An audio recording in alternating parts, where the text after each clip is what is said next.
desconfiança é uma situação às vezes apontada como crítica, mas também é apontada como uma grande possibilidade de restauração da sociedade. Às vezes nós usamos de maneira equivocada o texto de Jeremias 17, nesse capítulo que eu vou pregar, onde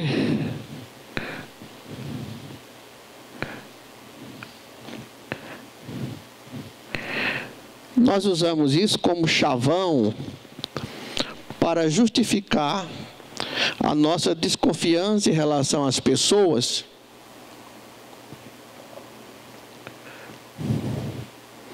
ou a justificativa para vivermos isoladamente. Precisamos entender que isolamento não é proposta divina. Quando o texto diz maldito, isto é, deixa de ser bem-aventurado o homem que confia no homem e faz da carne o seu braço e aparta o seu coração do Senhor. Às vezes esse texto é utilizado sem buscarmos a origem do texto ou a totalidade do texto para justificar os nossos problemas de relacionamento pessoais. Aliás, os irmãos ouviram, acho que alguns ouviram a biografia do Trump, onde o pai dizia: não confie nem em mim. Eu não sei se você criou seu filho ensinando para ele não confiar em você. Eu nunca disse isso a meus filhos.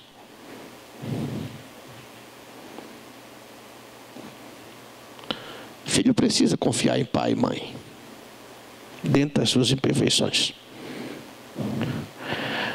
O que o texto está dizendo, observa o texto, é que deixa de ser bem-aventurado, deixa de ser abençoado o homem que faz do homem, ou o homem que coloca a sua confiança no homem, fazendo desse homem o seu braço forte, ou fazendo desse homem depositando neste homem a sua confiança total e se apartando o seu coração do Senhor. A Bíblia não está dizendo que não devemos nos relacionar. Aliás, esse texto é um trocadilho do hebraico, que eu também não vou entrar nessa questão. Mas o que a Bíblia está dizendo é que a nossa confiança precisa estar em Deus. Deus humaniza-se para nos socorrer. Entenda isso. Foi necessário que o Filho de Deus se humanizasse para que nos remisse. Quando Deus vem em nosso socorro, Ele vem de forma humanizada, mesmo sabendo que é Deus que está em nosso socorro. Então, o que a Bíblia está dizendo, e vamos ver isso mais adiante, é que eu não posso fazer do outro, fazer de uma instituição, fazer de pessoas o meu braço forte, indicando também o meu afastamento do coração, o meu apartamento, né? O meu apartar do coração de Deus. A Bíblia não está incentivando, que seria incoerência a partir do Novo Testamento, quando diz que nós dependemos uns dos outros. A Bíblia está falando da importância da confiança, no caso, em Deus, como forma de estilo de vida.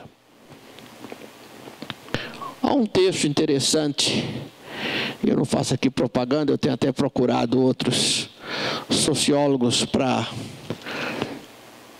compreender melhor a sociedade, mas há um texto sobre educação e juventude do Bauman, que é na realidade uma entrevista. Ele é construído como se fosse uma entrevista com Riccardo Mazzeo, um italiano lá de Trento, que traduz as obras do Bauman para o italiano. E ele faz na realidade uma espécie de crítica ao Bauman e ao Saramago, que eles são pessimistas. E se vocês perceberem, no meio de toda essa intolerância que está aí fora, e às vezes tão perto de nós, há um sentimento de pessimismo. Há um pessimismo. Para muitos não existe futuro. Domênico de Masi diz que o futuro chegou, não há futuro. Já vivemos numa sociedade que não projeta, às vezes, nem é para médio tempo. Quanto mais pensar em futuro. Aquela história, o que é que vai ser quando crescer? O que vai ser da sua profissão? O que vai ser quando isso, quando aquilo? Parece que já não é tão pertinente às pessoas, né? E ele faz uma comparação interessante, permita-me isso. A partir de uma questão de imigração, se tudo der certo, domingo eu publico um artigo sobre tempo de acolher. Mas aí, citando o Saramago, ele diz o seguinte, que cada um de nós tem alguma marca de imigração em sua árvore familiar, seja o pai ou o pai do pai de alguém. Aí fala a respeito de muitos portugueses que tentaram fugir para a França, para a Espanha, e ali e os sobreviventes forçados a aceitar empregos subalternos, a suportar a humilhação, a aprender línguas desconhecidas, a sofrer o isolamento social, mas orgulhosamente construíram um futuro para os seus descendentes. Parece que isso é peculiar também a muitos de nós, a não ser que tenhamos uma linhagem estritamente indígena. Mesmo assim, depende da teoria que você tem.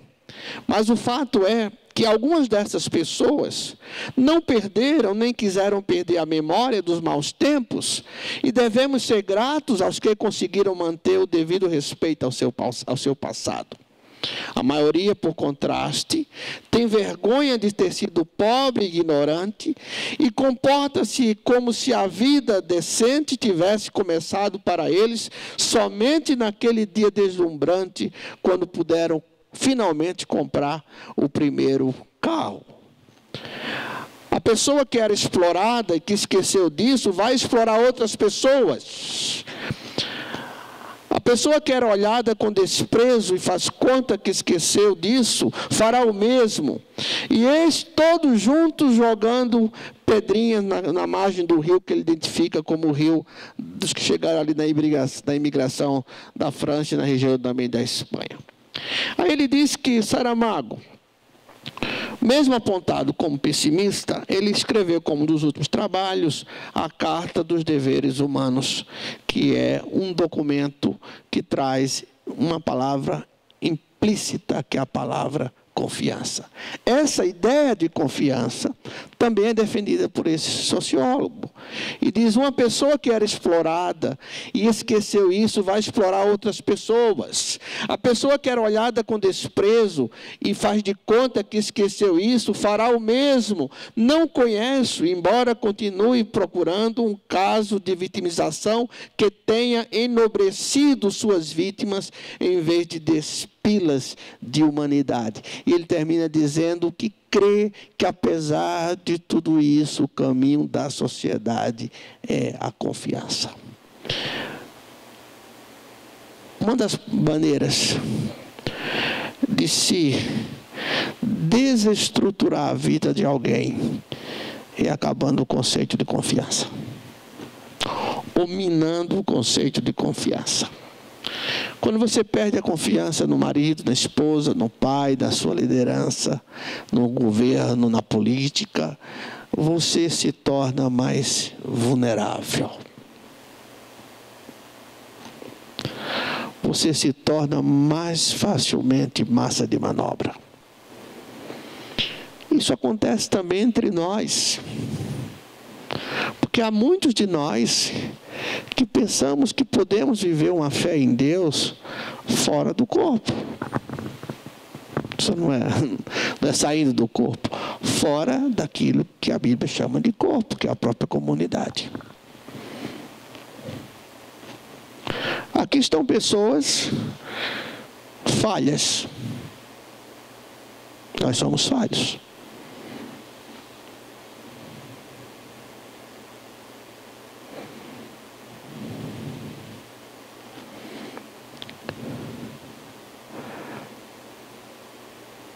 Há pessoas que têm falhado na sua confiança.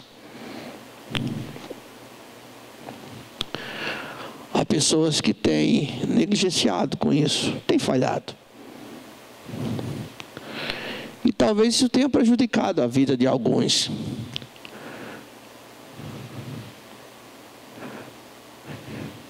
Mas há pessoas que são confiáveis. Há seres humanos confiáveis. Porque uma pessoa que confia em Deus é confiável. Esses dias uma irmã me disse: pastor, eu estou cansada de chegar em casa e ver cara feia. Eu disse: tire o espelho do hall de entrada da casa.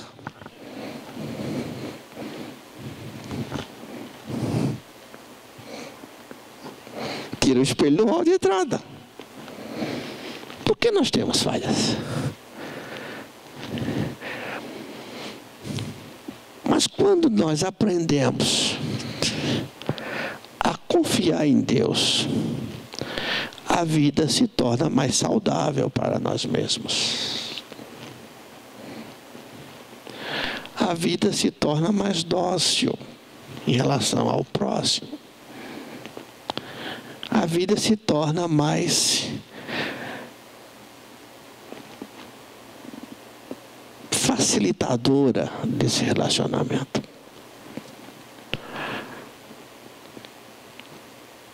Jeremias capítulo 17, versos 7 e 8 diz o seguinte. Primeiro, Jeremias está contrapondo ao homem que não é abençoado porque faz do homem a sua confiança. Não estamos falando aqui de relacionamentos. Deve ser um inferno viver com quem não se confia.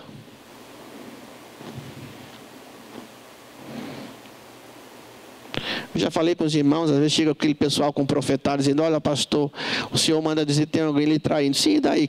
Qual é o nome? Vou olhar todo mundo achando que está me traindo? Isso não vem de Deus. Não vem. Não vem. Eu vou tirar os espelhos. E ele compara esse homem, no verso 6, a uma planta de deserto, de lugares secos, salgados e inabitados. O homem que confia em Deus é menos amargo nas suas relações, porque ele não vai com tanta sede ao pote. Porque eu posso falhar, você pode falhar, nós falhamos. Mas quando a nossa confiança passa a ser em Deus, o texto diz o seguinte: bendito o varão que confia no Senhor e cuja esperança é o Senhor. Porque é como árvore plantada junto às águas, que estende as suas raízes para o ribeiro, e não receia quando vem o calor, mas a sua folha fica verde, e no ano de sequidão não se afadiga, nem deixa de dar fruto. O hebraico diz barak.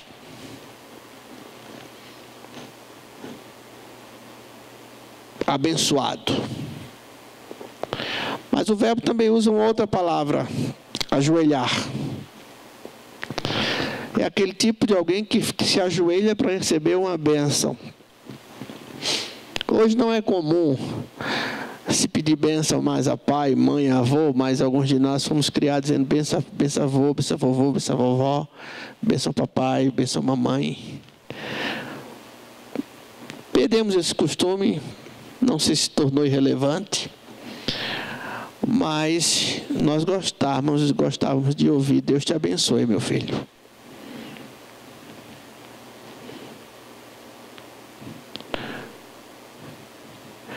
E alguns ainda beijavam a mão. E a ideia é de alguém que está ajoelhado para receber uma bênção. Alguém que está numa posição de submissão, numa época tão difícil de pensar em submissão, né? Para dizer: Deus, me abençoe. Eu me ajoelho de bem-aventurado. Ajoelhado é o homem diante de Deus, mas não é ajoelhado numa atitude de confissão ou de inferioridade, é ajoelhado para ser abençoado. Eu tinha uma ovelha aqui, a Silvinha Aldi, e ela me constrangia às vezes dentro das pessoas, porque ela tinha que... Sua bênção, pastor, eu beijava a minha mão. Era costume da Silvinha. Se alguém lembra da Silvinha, eu disse: Silvinha, deixa disso, né? Porque na realidade é interessante, nós perdemos, não sei a partir de que ano, nós perdemos esse sentimento. Como era gostoso ouvir vô e vó, pai e mãe dizer: Deus te abençoe, filho. Parece que nós já podemos viver sem a bênção dos pais. E já podemos viver sem a bênção de Deus. E Jeremias está dizendo a uma geração, a uma nação que às vezes era rebelde, e que no Senhor unicamente deve ser posta a confiança. Consequentemente, a esperança, e a esperança não desaponta. Diz o texto: bendito Baraque, o varão que confia, que tem confiança, que está seguro, que está confiante. Isso, observe, irmãos, isso me faz, de certa forma, ter moderação nos meus contatos sociais. Isto é, como eu disse, eu não vou com tanta sede ao pote, porque você pode falhar comigo, mas o Senhor vai humanizar-se através de alguém, nem que seja através de um corvo, como foi o caso de Elias. A forma de Deus agir a partir de Cristo é sempre através da mão humana estendida.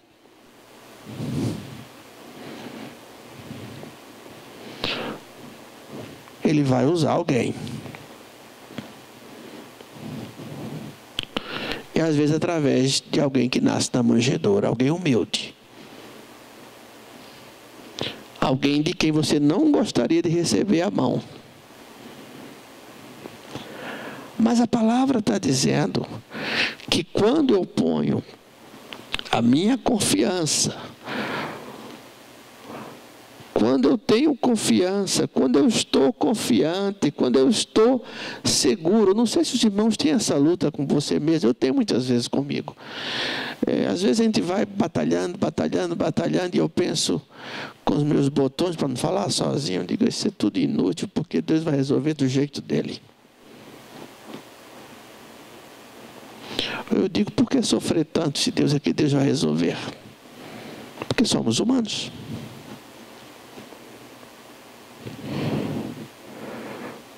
Porque somos humanos.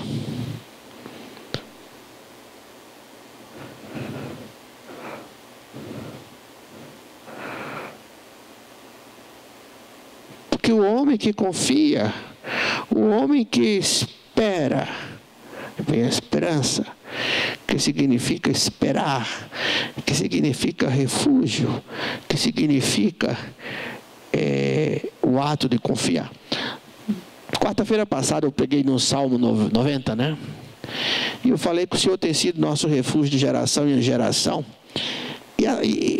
E essa ideia de geração parece que tem a ver com os nossos pais, nossos avós, tem também, mas a tradução melhor do texto bíblico, aliás, o texto quer dizer que Deus é a nossa moradia. Que Deus é a nossa habitação segura diante dos chacais, diante das coisas difíceis, diante daqueles que vêm para nos destruir. Deus é a minha morada. Aí eu comecei a pensar, Fátima, na quantidade de mudanças que já fizemos. Talvez uma boa estratégia para a gente seria uma empresa de mudança, que ela sabe arrumar a mudança. E eu fiquei pensando, e realmente Deus foi a nossa morada na Raul Pompeia, começando aqui na Raul Pompeia e nos outros lugares, como foi na sua casa, como foi a morada dos meus pais, como foi a morada dos meus avós. E o texto está dizendo: bem-aventurado o homem, bendito o homem que confia no Senhor e cuja esperança e cuja moradia e cujo refúgio e cujo lugar de apoio e cuja fonte de apoio é o Senhor. Eu sei que Deus vai transformar-se em homem para me socorrer. Deus vai humanizar-se. É assim que Ele faz. Não pense que Ele vai mandar anjos para resolver seus problemas ou os meus. Ele poderia fazê-lo. Mas Ele faz através de homens e mulheres. Ele humaniza-se para isso.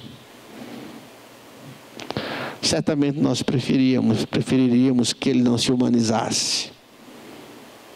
Mas Ele se humaniza. Goste você ou não. Gostemos ou não. E sabe, irmãos, a gente fica com uma dívida que nunca paga.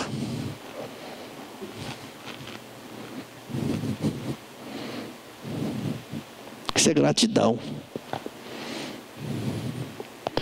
E eu posso te devolver o dinheiro em dobro 4 vezes. Ele não vai ser aqueles 50 reais que foi tão importante naquele dia da minha vida. Que a mão do Senhor, de algum lugar, através de alguém, veio meu socorro, porque a minha confiança está no Senhor. E eu sei que dentro desse aspecto da confiança, Deus vai humanizar-se para vir ao meu socorro. Agora, é importante observar que isso não significa ausência de problemas.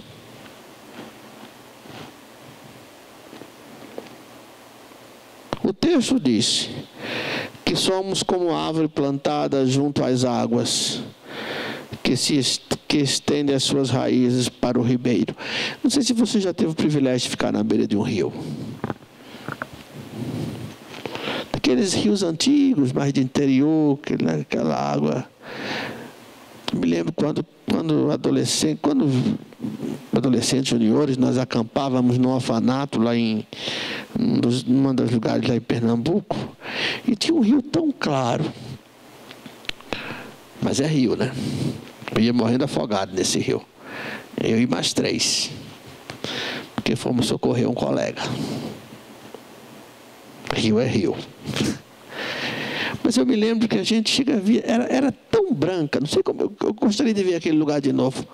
Não sei se eu consigo ver aí no fundo do rio, como a gente via.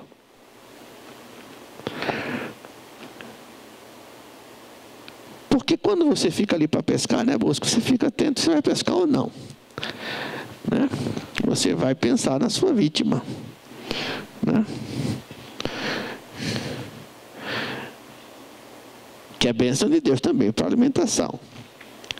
Mas é parar para observar. Aí ele disse, ele nos compara, a linguagem era essa: plantada junto às águas, que etende as raízes, e não receia quando vem o quê? Versículo 8. Calor. Então tem calor. O fato de confiarmos em Deus não nos isenta do calor. A questão é que está no calor, as minhas raízes estão voltadas para o ribeiro da água viva, que é o Senhor. Entende isso, irmão? Porque às vezes, eu disse hoje pela manhã que eu vou escrever um outro artigo chamado Deus e o Pato da Sadia. Porque nós às vezes gastamos, não estou condenando, não é isso. É que às vezes nós perdemos a chance de termos uma atitude mais inteligente ou proativa diante da vida quando ficamos responsabilizando Deus por tudo em nossa vida. O texto diz: ele não receia quando vem o calor, mas vem calor. Não está dizendo que não vem calor. O que ele diz é que a folha fica verde, fica viva, sinal de vida. E no ano de sequidão, porque tem ano de sequidão, tem momentos na nossa história pessoal de vida, se pudéssemos não viveríamos, diríamos com Jesus: Senhor, passa de mim este cálice. Às vezes vemos situação se avizinhando, às vezes converso com pessoas diante da expectativa da morte, quando a família dá uma chance, que a família às vezes tem dificuldade em dar essa chance aos conselheiros, e pena, isso é tão importante para a pessoa. Não tem por que negar a finitude, porque a pessoa sente que está chegando o momento more dela, o momento da finitude se avizinha. E enfrentamos isso, porque até mesmo para essa hora da passagem, como me chamam, a minha confiança está no Senhor. Por isso a Bíblia está dizendo, e eu quero reforçar a linguagem positiva desse texto, não a linguagem negativa, porque a negativa é a realidade. Espere em Deus.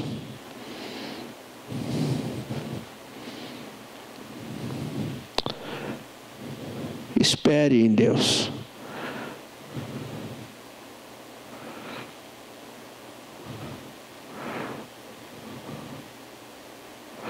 Às vezes o socorro de Deus não vem pelo chefe da cozinha do restaurante, mas vem pelo cominho, o cara que lava prato.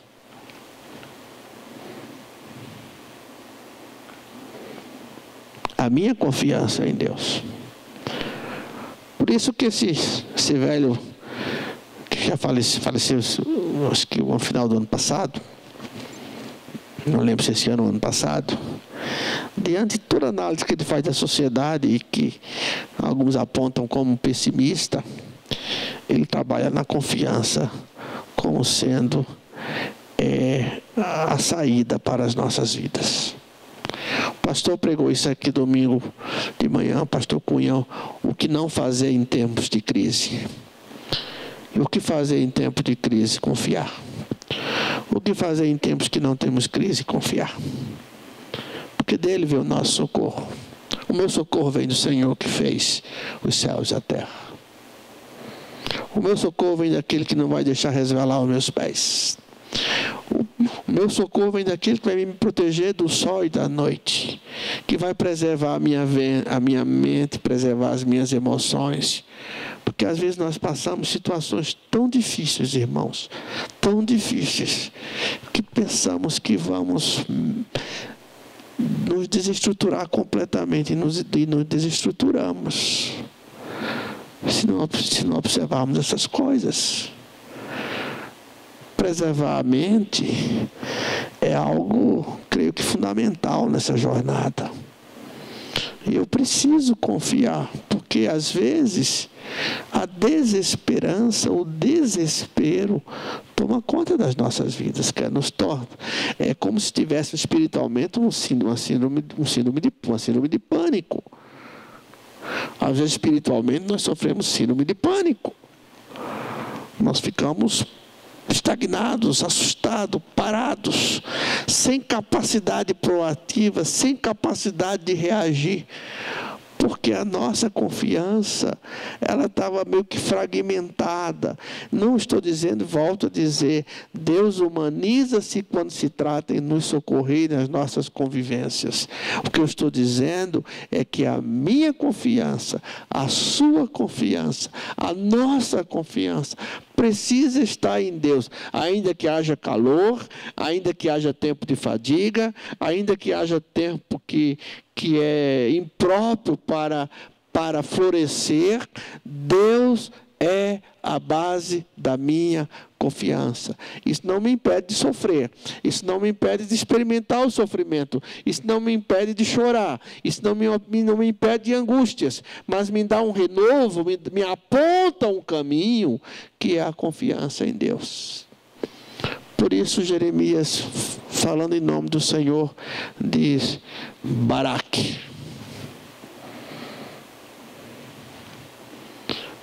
bem-aventurado, feliz, porque não está fácil olhar para esse mundo, ouvir notícias desse mundo, aprofundar conhecimento sobre as notícias desse mundo, sobre a quantidade de pessoas que morrem, a quantidade de pessoas que sofrem. Só no Iêmen, 18 milhões de pessoas precisam de ajuda humana para não morrer de fome, gente. Não são 18 pessoas, são 18 milhões de pessoas.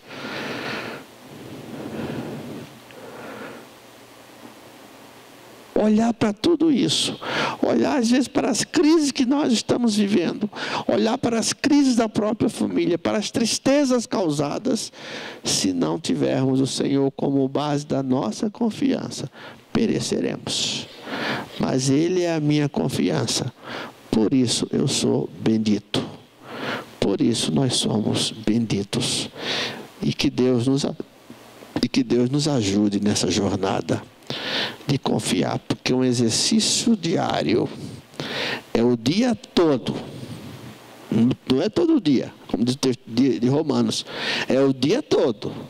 O dia todo somos levados como ovelhas ao matador, e o dia todo temos que pensar e nos alimentar dessa certeza que a minha confiança vem do Senhor, porque eu creio que Deus é Deus soberano.